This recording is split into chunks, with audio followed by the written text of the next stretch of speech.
Vamos a hablar de cómo deben compararse números de tipo double en lenguajes como Java. Y este es un tema que usualmente nos enseña a la gente que está aprendiendo a programar, pero creo que es súper importante que desde un principio tengamos la idea en la cabeza de que comparar números de tipo double no es tan sencillo como comparar otro tipo de números. ¿M? Entonces, recordemos, digamos, tenemos el operador igual igual para comparar y cuando yo hago comparaciones con tipos enteros, es perfectamente, digamos, el resultado es el que yo esperaría.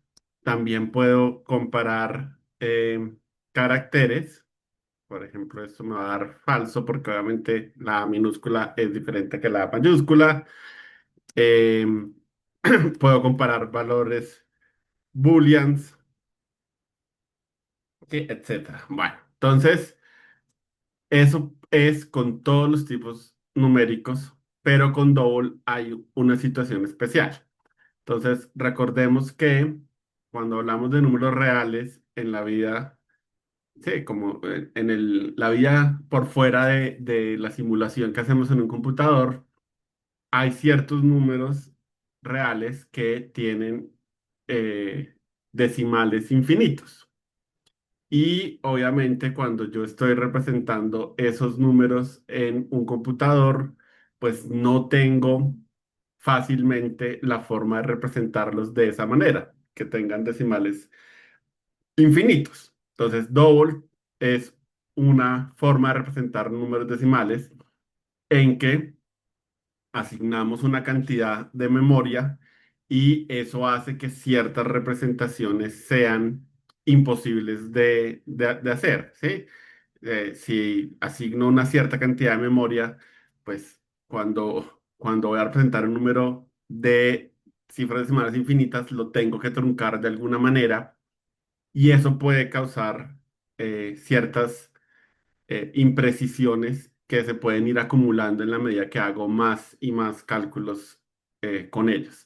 Y hay una cosa que es especialmente agravante y es que hay números decimales que en base 10, que es la que usamos en la vida, no son infinitos, que cuando pasamos a base 2, que es la base que utiliza el computador, sí se vuelven infinitas. Entonces, por ejemplo, el número 0,1 cuando yo trato de representarlo en binario, la representación en binario tiene un periodo de cifras decimales y ese periodo implica que son infinitas, ¿sí?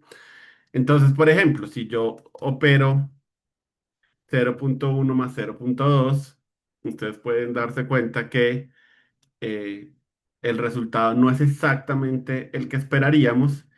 Y de hecho, si yo trato de hacer esta comparación, pues me dice que es falsa simplemente por eso, porque la forma en que él representa estos números en memoria no es exactamente la correcta, o sea, lo trunca de alguna manera y una vez que lo trunca, pues hay información que ya no queda, sí, ya no es ajustado realmente al valor y bueno, se dan estas pequeñas imprecisiones, ¿sí? Entonces, por esta razón es que es muy mala idea usar igual igual con números dobles, ¿sí? Es muy probable que a pesar de que creamos que el resultado debe ser igual, pues realmente el computador diga que no es igual y de nuevo, eso puede tener varios problemas. ¿M? Entonces, ¿qué pasa? Cuando yo uso números decimales, existe una idea de que debe haber una posibilidad de tolerancia. Entonces, sí, es como, ok, tengo dos números decimales y hasta qué punto estoy dispuesto a decir, ok, no son exactamente iguales, pero para efectos de lo que yo necesito, realmente son iguales. ¿Sí? Entonces, por ejemplo, en la vida real, cuando vamos a eh, tomar longitudes, ¿sí? Entonces digamos que yo tomé una longitud y mando a hacer un mueble de un tamaño. Si ese mueble que me entregan tiene, no es exactamente ese tamaño, pero se pasa tan solo en milímetros, pues sabemos que no es exactamente la medida que estábamos buscando, pero un milímetro es algo tan pequeño que seguramente para lo que necesitemos no es realmente relevante, ¿sí? Entonces tenemos como esta idea de tener un concepto de tolerancia. Listo. Entonces, ¿cómo haríamos eso en programación? Entonces, para hacer eso en programación, lo primero es que tenemos que decidir cuántas cifras decimales son las que realmente nos interesan. Y como sabemos, la cantidad de cifras decimales que nos interesan depende de lo que estemos tratando de hacer con, sí, con los números. Entonces, pues obviamente no hay una fórmula generalizada que yo les pueda decir, pero cuando ustedes estén haciendo eh, el, cuando estén haciendo algún programa, pues ustedes pueden, en base al entendimiento que tienen del modelo que están modelando, pues pueden decidir cuál es la tolerancia que ustedes están dispuestos a ceder. Entonces, por ejemplo, eso, en longitudes, digamos que una tolerancia de tres cifras decimales es usualmente bastante aceptable, como les decía. Es llegar pues a un lugar de diferencia que realmente en la vida práctica muy rara vez tiene algún impacto, entonces podrían ser tres cifras decimales, pero para cálculos más complejos puede ser un poco más importante ser más cuidadosos porque, por ejemplo, si son fórmulas exactas de cuánto le echo una sustancia para producir un tipo de reacción específica que después pueda reaccionar con algo más, pues ahí obviamente puede ser que las tres cifras no sean suficientes. Entonces, de nuevo, cada problema tiene su tolerancia ideal y eso lo van a conocer ustedes según lo que estén modelando. Si no se les ocurre, o sea, si ustedes no tienen suficiente información, digamos que nueve cifras decimales es más o menos algo como generalizado, pero de nuevo, sí, no lo tomen como que todo debería ser nueve. Y lo más importante es que cuando utilicen el material nuestro y vean este tipo de forma de comparar decimales, pues que entiendan un poco sí, de dónde sale toda esta idea de la tolerancia y esas cosas. Entonces, la cuestión en matemáticas es que si yo tengo dos números que son suficientemente cercanos para ser considerados iguales, entonces a lo que puedo hacer es restarlos y ver si esa diferencia, así como lo que se desvían, pues tiene la cantidad de cifras significativas que yo esperaría. Entonces Java ofrece esta función math.apps que calcula el valor absoluto de un número. Entonces, el valor absoluto de un número es básicamente eh, el número que tengo, pero con el símbolo, el signo siempre positivo. Entonces, la manera de comparar dos números double de la manera correcta es llamar a math.apps de la resta de los dos números que quiero comparar. ¿Sí? Entonces, por ejemplo, volvamos a mi ejemplo anterior. eh, ay, más. Sí, entonces ese es el primer valor que quiero comparar y el segundo valor que quiero comparar es este.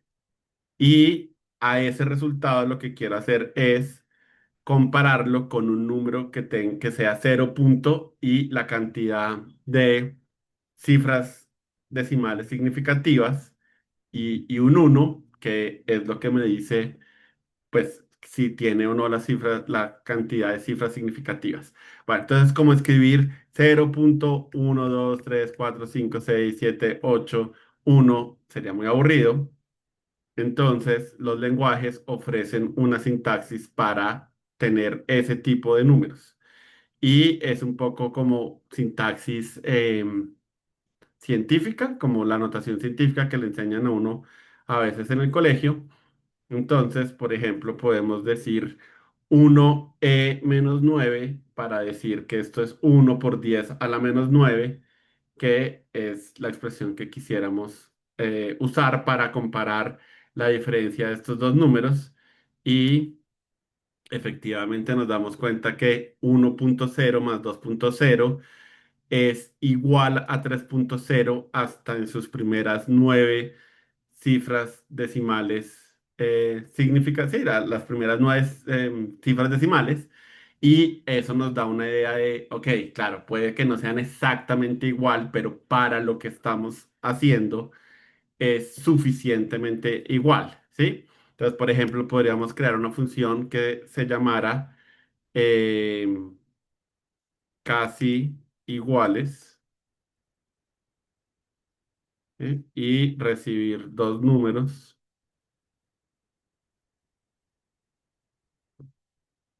y de nuevo, ¿no? Escribir esto, a menos b menos 1e-9 y ahí sí ya podemos hacer este tipo de comparaciones. ¿Mm? Bueno, y obviamente, sí, si yo me desvío ya eh, en menos de esas cifras, pues obviamente ya no me da verdadero, me da falso como debería ser. Entonces, de nuevo, ¿qué es lo que quiero que se lleven de todo esto? Que ustedes pueden decir como, uy, pero es que esto parece muy enredado para empezar. Pero como no hay un lugar en donde la gente lo enseñe, de nuevo, me parece que está bien que la gente lo aprenda temprano. Puede ser que no lo entiendan, pero que se llene una noción de, oiga, venga, cada vez que yo vaya a comparar números double, algo en mi cerebro va a decir, venga, espere, pero yo sé que hay algo importante ahí y por lo menos que digan como sé que no puedo hacer igual igual porque sé que eso trae problemas, ¿sí? Y obviamente el problema con igual igual es que parece que está haciendo lo correcto, ¿no? Entonces, por ejemplo, si yo hago 1.0 más 2.0 igual a 3.0, ese no falla. Y hay muchas operaciones para las que no va a fallar. Entonces, claro, uno se puede llevar la sensación de, ay, no, pues no es tan grave, pero claro, el problema es que es imposible predecir cuándo va a fallar y cuándo no va a fallar después de que yo haga muchas operaciones con este tipo de números, ¿sí? Entonces, si yo sé que puede fallar, pues debería hacer algo para estar seguro de estar preparado para ese fallo, ¿no? Entonces, bueno, eso, como les digo, es súper importante que lo tengan en la cabeza, es súper importante que tengan esta notación y sepan qué hace. Entonces, sí, de hecho, acá lo podemos ver. Esto es bueno, sí, esto es una manera de representar sí, notación científica, ¿sí? Son números del estilo 1 por 10 a la algo. Pueden ser positivos, pueden ser negativos, igual que en la notación científica. Entonces, claro, 1e-9 es 1 por 10 a la -9, o sea, 0.00001. Entonces, bueno, es importante que tengan esta notación presente porque la vamos a volver a usar en el material y es importante que cuando ustedes hagan código, pues de nuevo, ¿no? Tengan esto presente en su cabeza, ¿no? Como cuando voy a comparar, tengo que tomar la diferencia de dos valores y compararla con un umbral de tolerancia. Entonces, bueno, eso era lo que les quería enseñar, lo que les digo. A veces puede ser que esto no sea relevante, pero Por ejemplo, un ejemplo muy, muy claro de la vida real donde ha habido problemas súper graves con esto es, por ejemplo, en el manejo de dinero. Entonces, claro, cuando yo empiezo a hacer operaciones con dinero y eh, en algún momento tengo que, sí, convertir todos estos modelos matemáticos en cosas de la vida real, perder dinero es algo que a nadie le gusta. ¿Sí? Entonces, claro, todas estas cosas es importante, sí, como que yo entienda como que voy a manejar dinero, ¿qué pasa si uso Double? ¿Es o no es una buena idea? Y cosas de ese estilo, ¿no? También, si voy a hacer cálculos matemáticos eh, para saber, no sé, por ejemplo, la velocidad que tiene que llevar un cohete para aterrizar correctamente en un planeta o la desaceleración que debería tener en algún momento, pues eso son cosas en que, claro, desviaciones muy pequeñas en una parte se pueden ir acumulando, acumulando y maximizarse. Entonces, claro, ahí se vuelve de verdad muy, muy complicado esta historia de la pérdida de información. Y les cuento, entonces, claro, si Double no es el tipo de datos ideal para representar algo como dinero, pues, ¿cuál es? Entonces, pues resulta que los lenguajes usualmente tienen tipos de datos especializados para esto, pero como les decía, para cuando uno está empezando a programar, cuando uno está aprendiendo, pues Double cubre la mayoría de las cosas, sí, como para lo que uno está haciendo cuando está empezando, pues Double es suficientemente bueno. Entonces, de nuevo, usen Double ahorita, pero llévense en la cabeza pues que tiene ciertas limitaciones que si van a hacer software para algo que no sea hobby, pues es importante que las tengan muy presentes.